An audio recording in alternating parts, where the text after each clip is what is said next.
I'll be reading from Matthew 5:33 to 42.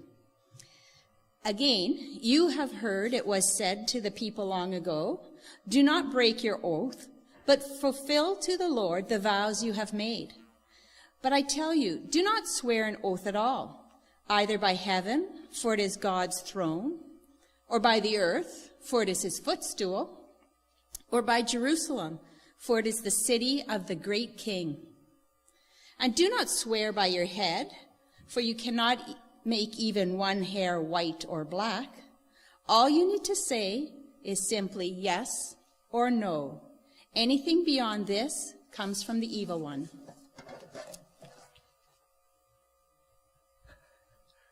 Carla told me before we started today that she thought I picked that passage for her, particularly the part about can't turn a hair white or black.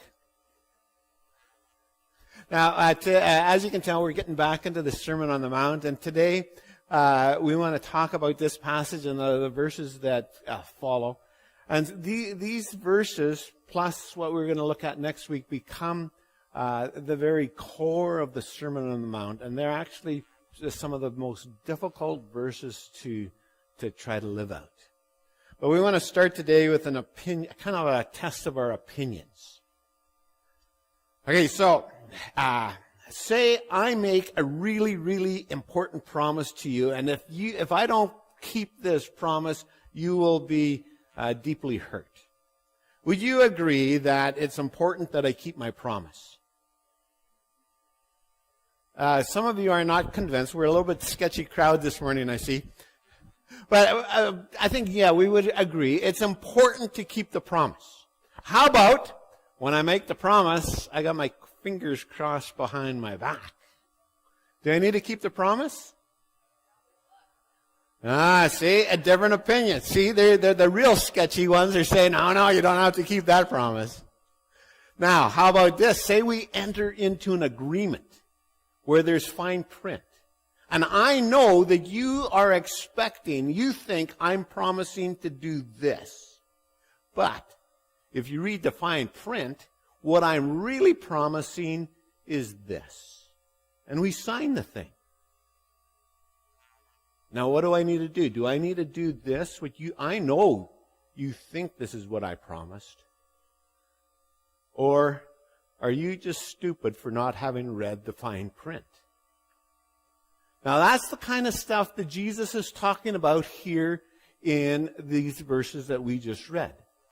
In Jesus' day, the Jews had learned to use oaths in a way to deceive each other, to not have to tell the truth.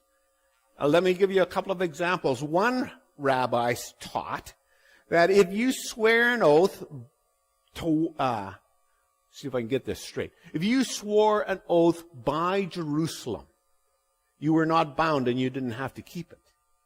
But if in fact you swore toward Jerusalem, then you were bound and you had to keep it. Or was it the other way around? Should have read the fine print. A second example, say I make an oath, a promise to Trent. I'm going to do this, and I swear I'm going to do this. Now, if I make another promise over here that makes it impossible for me to keep the one to Trent, if I make another, and I swear by something higher, in other words, closer to God than the thing that I swore to Trent about, now I need to keep this one, which makes keeping that one impossible. And I could have planned all of this before I even made a promise to Trent. That's how oaths worked in Jesus' day. And so Jesus is saying, if people are going to kind of play these kind of games with oaths, don't use them at all. Tell the truth. If you mean no, say no. If you mean yes, say yes. Tell people plainly what you mean.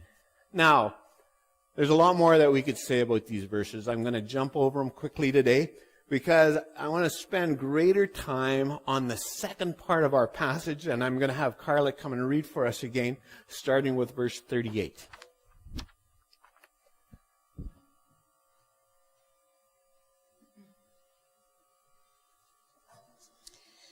You have heard that it was said, eye for eye and tooth for tooth. But I tell you, do not resist an evil person. If anyone slaps you on the right cheek, turn them the other cheek also. And if anyone wants to sue you and take your shirt, hand over your coat as well.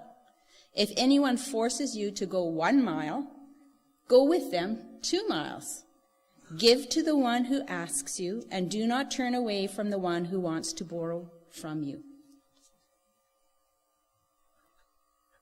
As I said, these are some of the most difficult verses of Jesus' teaching on how to apply. I believe these verses are about how to respond to personal injury. When someone hurts you or harms you, and are you supposed to retaliate? Now, I do not believe that the focus of these verses is institutional or social evils, and so their application is not about the question of war and other social evils. These verses are about how to respond when someone hurts you, when someone threatens you, when someone has injured you. Now, also note that Jesus is not setting down a new set of laws here. This is not a new legalism that we have to follow, or that the intent is to follow to the letter of the law. Rather, these are illustrations. These are examples of what is characteristic of Jesus' people, of kingdom people, when they have suffered injury. This is characteristically how they're going to respond. For example, this whole business of carrying someone else's load the extra mile. And a legalistic approach would mean I carry that burden an extra mile, but not 1 foot farther. I'm going to just do what I have to, but when that mile is over, I am done. But a Jesus-type follower might realize that the person's need is so great that I can't just carry it 1 extra mile. I need to carry an extra 3 or 4 miles. It's not a legalistic approach to this. And it may also mean that at times I don't carry it the extra mile at all. The point is, am I being the kind of person that Jesus is illustrating here with these examples? Legalism puts the responsibility to decide that upon God. Here's the rules, you just obey them literally. But if these are illustrations, if these are examples of the kind of person we are to be, the responsibility rests with me to determine how best to respond to each situation. For example, as I already said, my enemy's need may be so great that it would be wrong. It wouldn't be Christ-like at all to just carry it 1 extra mile. I might find myself carrying it a long extra ways. Now, I'm getting ahead of myself, so let me kind of back up a little bit and summarize what this passage is about. Jesus' teaching here has to do with our rights. Our rights is a big topic in our society, and we are taught from early on, we need to demand our rights, to stand up for our rights. We've got these rights and we need to protect them. But Jesus here, his teaching is kind of the opposite. And his teaching is we give up our rights, that his followers will give up their rights. And he gives us 4 examples of where we will give up our rights. First of all, his followers give up their right to retaliate and carry out vengeance on those who have harmed them. Verse 39, but I tell you, do not resist an evil person. If someone slaps you on the right cheek, turn to him also the other cheek also. Now, a literal translation of that phrase, do not resist an evil person, is interesting. The Greek literally says, do not resist, and then the next word can be translated the or by. And then the next word is evil. So if the translation is, do not resist the evil, we need to supply a word in English to make sense out of it. And so it becomes, do not resist the evil person, or as most translations say, do not resist an evil person. But if it's by, if we translate that word as by, then to make sense out of it in English, we supply the word means. So do not resist by evil means. The Greek grammar makes both translations equally acceptable. But I believe the better translation is with the word by. Do not resist by evil means. The word resist, the word that's translated here, resist, normally means revengeful or violent retaliation. And so a good translation of this verse is, do not retaliate revengefully by evil means. Christ followers give up their right to retaliate and carry out vengeance against those who have harmed us. Secondly, we give up the right to our possessions. Verse 40, if anyone wants to sue you and take your shirt, hand over your coat as well. Third, we give up our right to our time and our money. If anyone forces you to go 1 mile, go with them 2 miles. Give to anyone who asks you. Do not turn away from those who want to borrow from you. And then back to verse 40, we even give up some of our legal rights. There are times when we will abandon our legal rights. Now, as we can see, this is not a new legalism. It's rather illustrations. It can't be a new set of laws because it covers only a very few of thousands and thousands of examples. It's just four illustrations, 4 places. But these are examples or illustrations of how Christ's followers will typically respond in times of personal harm.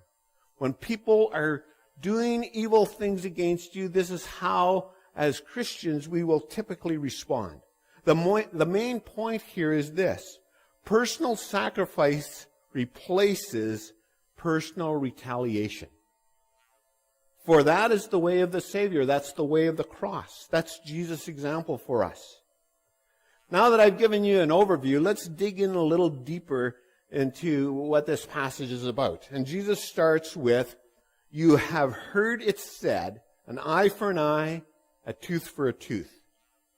This is the Old Testament law that limited retaliation, so that feuds wouldn't spin out of control. So, if you broke my arm, my people couldn't come and break both of your arms, or an arm and a finger.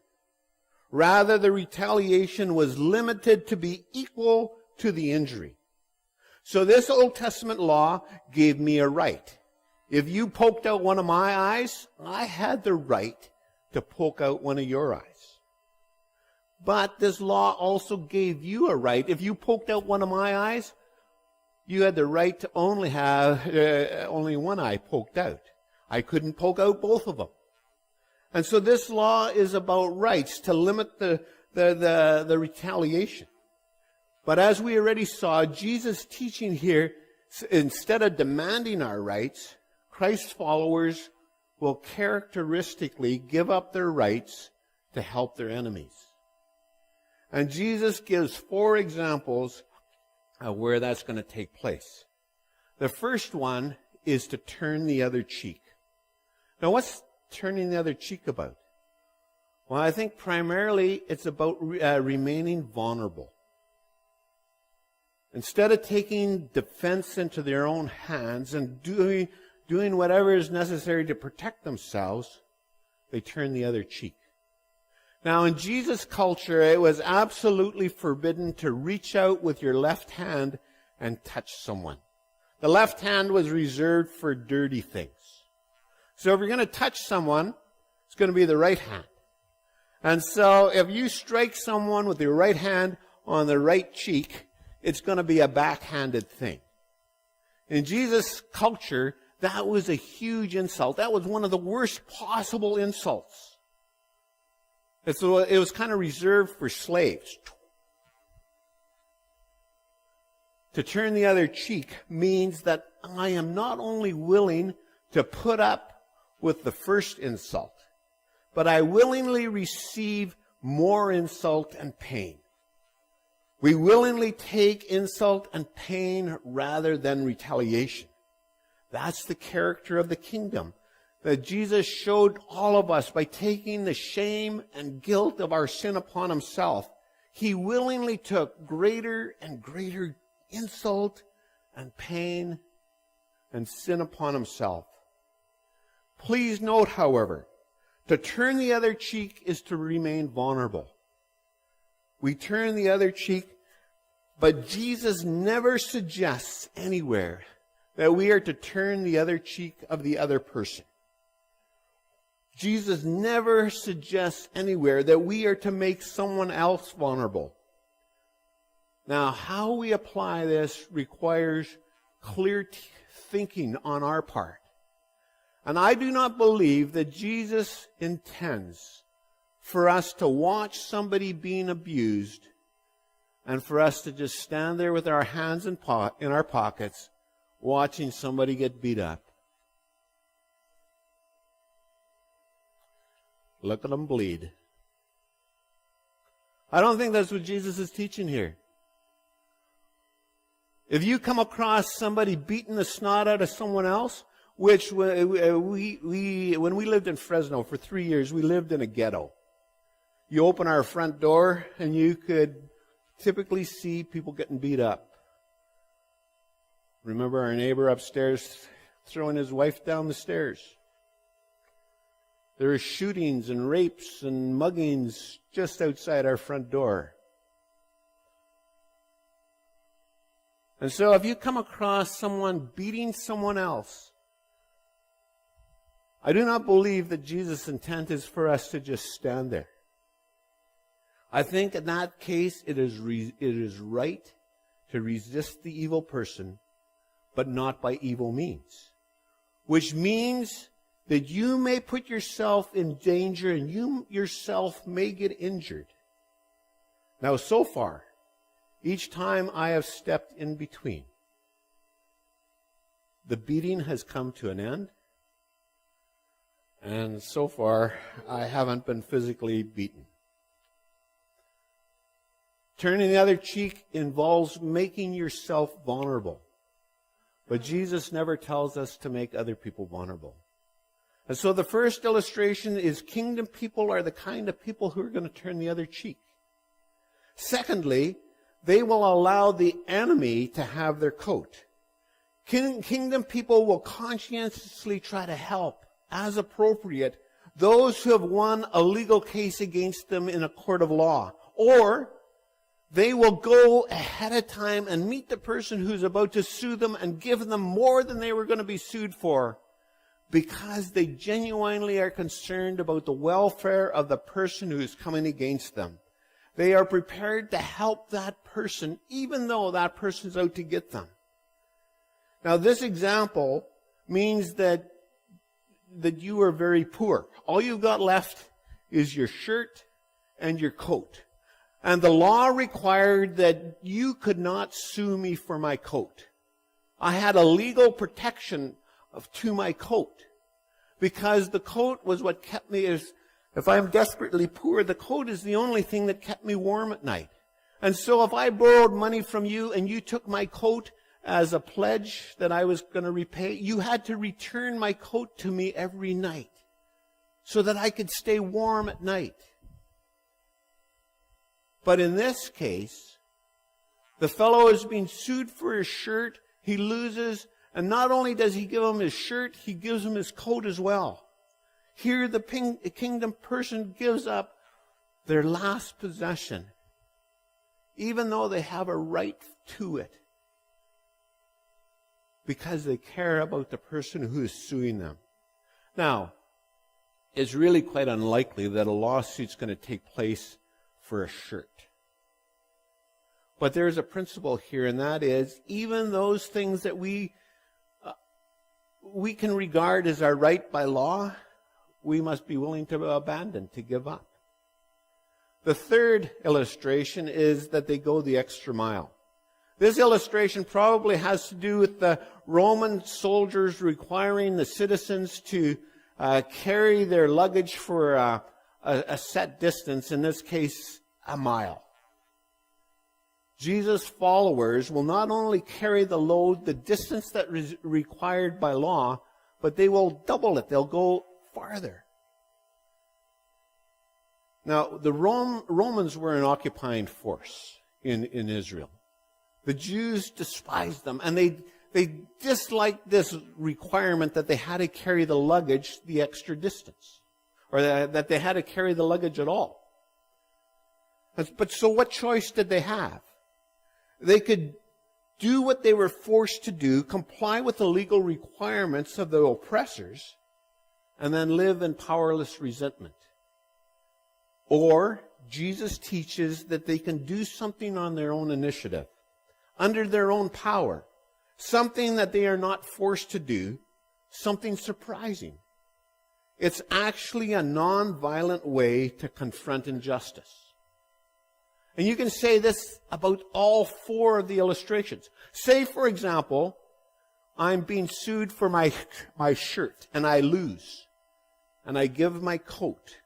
And there I am walking out of court naked. And everybody's like, ooh, naked guy leaving court. And they think, oh man, that guy who sues them is really a jerk. Because he went after all this guy had left was his shirt and his coat. And he went, and kind of this disgrace goes upon the person doing the suing. Jesus invites us to do something at our own initiative, under our own power, something we're not forced to do, something that's surprising. It's actually a non-violent way to confront injustice. The fourth illustration is you give to those who ask. Now, this fourth illustration turns the tables. Now, we, the Christ followers, are not confronting the oppressor. Rather, it's a poor beggar confronting us. Kingdom people will often give to those who have no prior claim upon them. The only claim they have is the ask. They will not evade, ignore, turn away from the person who wants to borrow from them. The parallel passage in Luke says this. Listen to this carefully. This messes with our thinking. But Jesus says, if anyone takes what belongs to you, do not demand it back. That's Luke 6, verse 30. Kingdom people will give things to those who ask them. Look again at verse 42. Give to the one who asks, and do not turn away from the one who wants to borrow from you. Now, it just so happens that today, as a church, we're being asked for help. We're being asked to help someone who is in a desperate way. Right after the service, we're having a bit of an information meeting about a refugee that we've been asked as a church to help with. It's a request that comes to us through John Wheeler. It's about giving hope to someone in desperate situation. Jesus is clear what to do when someone who is vulnerable in a desperate way asks for help. He says, give to those who ask. Now, let me throw in one more thing before I wrap this up. As I already said, Jesus is not giving us a new set of laws here. He's giving us illustrations on how his people will typically respond to situations they face in life, particularly situations in which we are harmed. So the correct application of these illustrations places responsibility on us to think through how it is that we're going to apply these things. Now, in our thinking through these principles, I doubt that we come to complete agreement in every situation as to how we're supposed to do this, how we're supposed to respond. But I think we can agree that Jesus' intent was not to make laws out of these. It's not about absolutizing the text without respect to the context and the flow of the argument, without respect to what he says elsewhere. And if we do that, it's bound to lead to distortions and misunderstanding of what he intended. So let me make this real practical. thinking about the illustration that Christ's followers will give to those who ask. If Jesus meant this as an absolute law, then we would be bound to give every time somebody asks, we'd be bound to give. But are there situations in which the right thing to do is not to give? I think there are. I think we need to think this through and come to discern what is the right thing to do. Let me give you two illustrations of where giving may not be the right thing to do. First one, say I'm a very poor person, and a shopkeeper has given me food, has lent me money so I can eat. And I ate the food, it's gone. But now I have the money to pay him back. And I'm on my way to the shopkeeper to pay him back, and someone stops and asks me for that money. It's not really my money to give. I need to give it to the shopkeeper. But I may also discern that his need is far greater than the need of the shopkeeper, and so in fact it is right to give that money. And so you can't make an absolute law as to when to give and when not to give. A second illustration comes from one of my professors. He was a student at Cambridge, a university in England. And he said that there were, he called them beggars, that would line up and take advantage of the students. Some of them were in desperate need, but some of them were people who were just using the students. And they got to know who the soft-hearted ones were and would literally prey upon them. And so he talks about this one student who knew this verse, give to anyone who asks you, and who was particularly soft-hearted. And he gave to everyone to the point where he went bankrupt and hungry. He literally went without food while supplying a half a dozen men with alcohol that they would have been better off without. Now, here are two cases where simply following the letter of the law is not the right thing to do. We need to think through what's required of kingdom people who are to give up their rights. Now, if there are situations where it is not right to give to everyone who asks, there's also going to then be situations where it's not right to turn the other cheek, or to go the extra mile, or to give your coat when you're being sued for your shirt. An example of when it might not be right to go the extra mile is, say, I'm on my way to help someone in a very dire situation. And on the way, someone stops me and asks me for help. Can you come and help me right now? Now I need to discern. Do I go and help the person that was in dire need? Or do I stop and help this one? Do I go the extra mile here? Or am I stay true to what I'm doing and go over here? And so we need to discern. These are illustrations of the kind of people that Christ's followers will be. The kind of people who will give up their rights for the welfare of other people.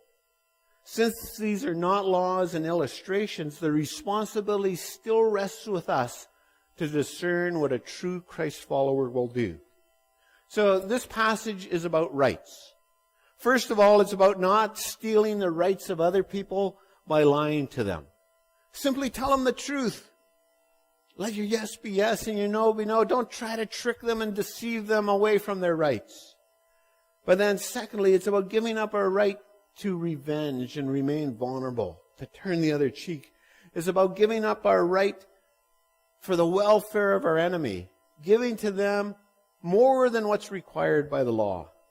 It's about giving up our rights to our possessions and to our time and our effort. Jesus says, his followers will one of the characteristics of his followers is they will continually give up their rights for the well-being of others.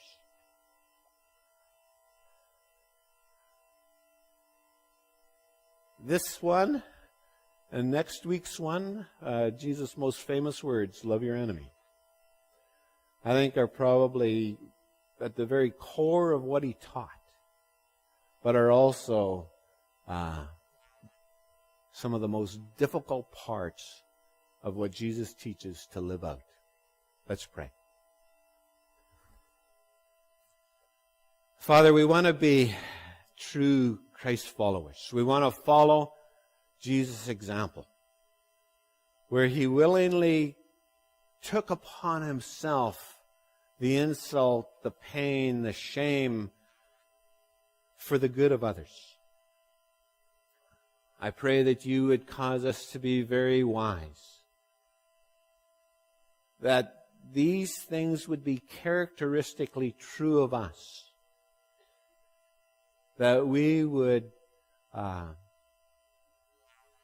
step aside from retaliation and truly look out for the good of those around us, particularly our enemies. I pray this in the name of Christ. Amen.